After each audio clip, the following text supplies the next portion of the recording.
আমি 10 বছর দিয়ে কি করবোটা কি? আমি 10 বছর দিয়ে আমি তো বলছি আমি এই কাজের জন্য নই। দেশে আমার দেশ পরিচালনা করা আমার দায়িত্ব না, আমার কাজ না। আমি জানি না এটা কিভাবে করতে হয়। আমি যেটা জানি সেটা করি। ছিলেন কিন্তু কেউ কেউ আবার বলে থাকেন আপনি একটা লম্বা সময়ের জন্য চেয়েছিলেন। এইটি কি একটা কোনো কারণ হতে পারে? এই ব্যাপারটি কি আমাদের দর্শকদের জন্য মানে বা ইয়েদের জন্য একটু আপনি পরিষ্কার করবেন যে আপনি আসলে রাষ্ট্রের সর্বোচ্চ ক্ষমতায় বা রাজনীতির জায়গায়, দেশ পরিচালনায়, সেগুলিতে আপনি আসলে আসতে চেয়েছিলেন কিনা? যদি চাইতাম খালেদ, যদি চাইতাম, তখন যখন মিলিটারি আমার বাসায় এসে বসে রইল সারা রাত আমাকে রাজি করানোর জন্য, আমি তো লুফে নিতাম। রাজি করানোর জন্য বসে থাকতে হবে কেন? কি কথা পাবেন? কারণ আমি তো এটা এমন কিছু না যে মনের মধ্যে সন্দেহ রেখে, দ্বন্দ্ব রেখে আপনাদেরকে বলছি। অত্যন্ত পরিষ্কার ভাবে আপনাদের কাছে বলছি। ঠিক আছে, তা না হলে তো আমি সঙ্গে সঙ্গে রাজি হয়ে যেতাম।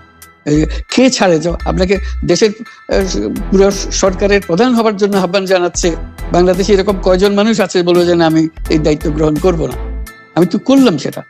এখন আমার নামে বলা হচ্ছে 10 বছর চেয়ে। আমি বছর নিয়ে পুষ্টই উঠে না। আমি বলছি না, করবো না। তারপরে এরপরে তো কয় বছর, কয় কাণ্ড। আমি 10 বছর দিয়ে কি করবোটা কি? আমি 10 বছর দিয়ে আমি তো বলছি আমি এই কাজের জন্য নই। দেশে আমার দেশ পরিচালনা করা আমার দায়িত্ব না, আমার কাজ না। আমি জানি না এটা কিভাবে করতে হয়। আমি যেটা জানি সেটা করি।